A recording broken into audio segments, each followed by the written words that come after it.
अस्सलाम वालेकुम वरहमतुल्लाहि वबरकातुहू। दोस्तों, कैसे हो? उम्मीद है आप सब खैरियत से होंगे। अल्लाह ताला आप सबको इसी तरह ही खुश और अपनी हदफ में कामयाब बना दे। दोस्तों, पिछली वीडियो में मैंने आप लोगों को एक इंटरव्यू आपके साथ शेयर किया था, जिसमें सवालात और जवाबात दोनों थे। आज मैं एक अहम इस्लामी बुनियादी रुकन फ़रीज़े की तरफ आपको ले जा रहा हूँ। बुनियल इस्लाम वाला खमसिन, जिस तरह हदीस मुबारक में आता है कि इस्लाम की बुनियाद 5 चीज़ों पर है। इस्लाम के 5 अरकान हैं। इसमें 5वां रुकन जो है हज, बहुत अहम फ़रीज़ा है और इसमें बहुत ज़्यादा सवालात आते रहते हैं और इंटरव्यू में भी सवालात पूछे जाते हैं हज के बारे में। बहुत अहम चीज़ है। जिस तरह अल्लाह ताला कुरान मजीद में इरशाद फरमाते अक़ीमुस्सलाह, नमाज कायम करो। इसी तरह हज के बारे में भी अल्लाह ताला फरमाता है सूरत आल इमरान में। अल्लाह ताला फरमाते औज़ु बिल्लाहि मिनश शैतानिर रजीम, बिस्मिल्लाहिर रहमानिर रहीम, वलिल्लाहि अलन्नासि हिज्जुल बैति मन इस्तताअ इलैहि सबीला। हज की फ़र्ज़ियत का सबूत कुरान से ये है कि अल्लाह ताला के लिए लोगों पर लाज़मी है कि वो इस मकान की ज़ियारत करें। कौन से मकान की? यानी बैतुल्लाह शरीफ की। मन इस्तताअ इलैहि सबीला, जिसके पास इस्तिताअत हो। इस्तिताअत किसे कहते हैं ये कभी मैं दूसरी वीडियो में मैं आपको बयान करूँगा, लेकिन आज मैं हज में जो बहुत मखसूस अहम चीज़ें हैं, बहुत आसान मसला है, वो मैं आपको बयान कर रहा हूँ कि हज की फ़र्ज़ियत फ़राइज़ में से कितनी चीज़ें हैं, वो 3 हैं। हज के वाजिबात कितने हैं, वो 6 हैं। हज की सुन्नतें कितने हैं, वो भी 6 हैं। तो ये 3 चीज़ों का मैं आपके सामने पेश कर रहा हूँ। अगर आपने ये सीख ली तो आपके लिए बहुत मसला आसान हो जाएगा। अच्छा, सबसे पहले हज की फ़र्ज़ियत जो मैंने कुरान से बयान की, तो दूसरी मरतबा हज की फ़र्ज़ियत हदीस से। हज की फ़र्ज़ियत हदीस से कैसे साबित है? इमाम मुस्लिम बिन हज्जाज निशापुरी रहमतुल्लाह अलैह अलमुतवफ़ा 261 हिजरी अपनी किताब मुस्लिम शरीफ में नकल करते हैं। हज़रत अबू हुरैरा रदियल्लाहु ताला अन्हु से रिवायत है, फरमाते हैं जनाब नबी करीम सल्लल्लाहु अलैहि वसल्लम ने इरशाद फरमाया, ए लोगो, तुम पर हज फ़र्ज़ किया गया है, बस तुम हज करो। तो ये हदीस से हज की फ़र्ज़ियत का सबूत है।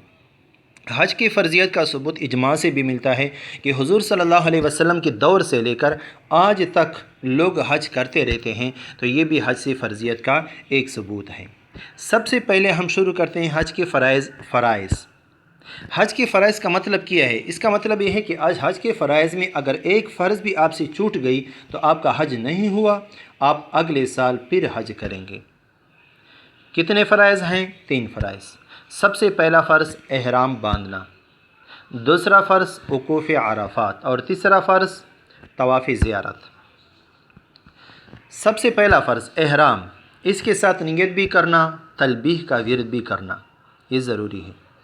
दूसरा वक़ूफ़ अराफ़ात, ये तकरीबन 9 ज़िलहज्जा के शाम से लेकर 10 ज़िलहज्जा की सुबह तक। शाम से मुराद ये है कि ज़वाल के बाद, तो 10 ज़िलहज्जा की सुबह तक, इन वक़्त में जिस वक़्त भी अराफ़ात में कोई पहुँच गया तो उसका हज अदा हुआ, वक़ूफ़ अराफ़ात हो गया। ख़्वाह वो नींद की हालत में है, जागने की हालत में है, बेहोशी की हालत में है, पागलपन की हालत में है, या आकिल जो अक़ल के लिहाज से है, जिस लिहाज से भी वो पहुँच गया, चारपाई पे बैठकर खड़े होकर, तो उसका हज वक़ूफ़ अराफ़ात जो है वो अदा हो गया। अगला तवाफ़ ज़ियारत, वो कब अदा किया जाता है? वो 10 ज़िलहज्जा से लेकर 10 ज़िलहज्जा, 11 ज़िलहज्जा या 12 ज़िलहज्जा, इन 3 दिनों में जिस वक़्त भी आपने अदा किया तो आपका ये फ़र्ज़ अदा हो गया। ये 3 फ़राइज़ है हज में, अगर इसमें से एक भी आपसे रह गया तो आपका हज नहीं हुआ। इसके बाद मैं शुरू करता हूँ हज के वाजिबात। हज के वाजिबात 6 हैं। कितने हैं? 6 हैं। इसके बाद मैं हज की सुन्नतें बयान करता हूँ। हज के वाजिबात में से सबसे पहला वाजिब जो है वो है मुज़दलिफ़ा में क़ियाम करना। फिर मैं थोड़ी सी तफसील भी बयान कर रहा हूँ कि ये किस जगह पे अदा किया जाता है। दूसरी चीज़ जो है वो सफ़ा और मरवा के दरमियान साय करना। तीसरी बात शैतान को कंकरियाँ मारना, जिसको रमी जमरात भी कहा जाता है। चौथा कुर्बानी करना। 5वां मर्दों के लिए सर मुंडवाना और औरतों के लिए एक लुट कटवाना, यानी थोड़ा सा वो कटवा दे।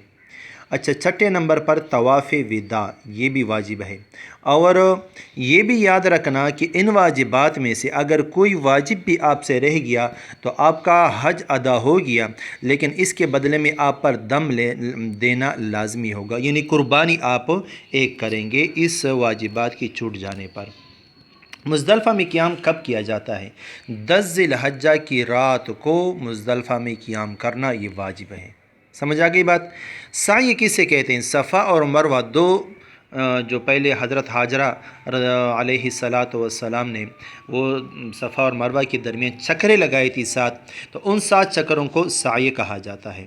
تیسرے نمبر پر شیطان کو کنکریاں مارنا۔ شیطان کو کنکریاں مارنا یہ 10 ذی الحجہ کے دن ہوتا ہے، جس کو رمی جمرات کہا جاتا ہے، لیکن یہاں پھر 3 جمرے ہیں، ایک ہے جمرہ عقبہ، ایک ہے جمرہ وسطیٰ اور ایک ہے جمرہ صغریٰ۔ اس طرح قربانی کرنا یعنی 10 ذی الحجہ کے بعد قربانی کرنا یہ بھی واجب ہے۔ اچھا، 5ویں نمبر پر مردوں کے لیے سر منڈواتا ہے تو بھی ٹھیک ہے، اگر سر کاٹتا ہے تو بھی اس کا واجب ادا ہو جائے گا۔ بہرحال عورتوں کے لیے 1 لٹو مٹھی کے برابر ہو یا 4 انگلیوں کے برابر ہو، یا اس طرح 2 انگلیوں اس طرح انگلی سے الٹا دے نا، پھر کاٹ دے۔ اچھا، 6 نمبر پر جو ہے وہ طواف وداع۔ طواف وداع کہتے ہیں رخصتی کے طواف کو، تو یہ کیا ہے؟ واجب ہے۔ یہ طواف کے تقریباً 6 یا 7 اقسام ہیں، میں کبھی انشاءاللہ اس کو بھی ویڈیو میں آپ کے لیے بیان کر دوں گا۔ اسی طرح حج کی سنت سب سے پہلے میں مسئلہ بھی بتاؤں۔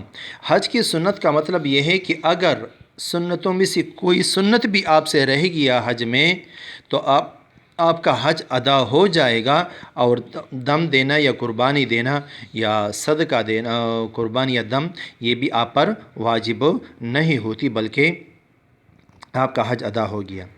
حج کی سنتوں میں سے سب سے پہلا سنت جو ہے وہ کیا ہے؟ طواف قدوم، یہ سنت ہے۔ جب بھی آپ بیت اللہ شریف پہنچ جائیں تو آپ ادھر طواف کریں گے، اس طواف کو طواف قدوم کہا جاتا ہے۔ دوسرا، مینا میں 9 ذی الحجہ کی رات کا قیام۔ مینا میں 8 ذی الحجہ میں اب جائیں گے، اور اس دن کو یوم الترویہ کہا جاتا ہے دن کو، لیکن جب رات ہوگی تو اس رات کو قیام کرنا مینا میں یہ سنت ہے۔ 9 ذی الحجہ کو سورج طلوع ہوتی ہی مینا سے عرفات کی طرف روانگی، یہ بھی سنت، یعنی سورج طلوع ہونے کے بعد آپ 9 ذی الحجہ کو عرفات کی طرف جائیں گے۔ 4 نمبر پر امام کے چلے جانے کے بعد عرفات کے میدان سے چلے جانا، یعنی عرفات کے میدان میں امام چلا گیا مزدلفہ کی طرف تو آپ بھی اس کے بعد اس کے پیچھے جائیں گے۔ 5ویں نمبر پر عرفات سے واپسی پر مزدلفہ میں رات گزارنا، پوری رات گزارنا، یہ کیا ہے؟ سنت ہے۔ اسی طرح عرفات میں غسل کرنا یہ بھی سنت ہے، لہذا حج کے جو طریقہ کار تھا، جو بنیادی چیزیں تھی وہ میں نے آپ کو بیان کی، حج کا فرضیت کا ثبوت، حج کے فرائض، حج کی سنت اور حج کے واجبات۔ ویڈیو اچھی لگی ہو تو شیئر بھی کریں، چینل کو سبسکرائب بھی کریں۔ شکریہ، جزاکم اللہ۔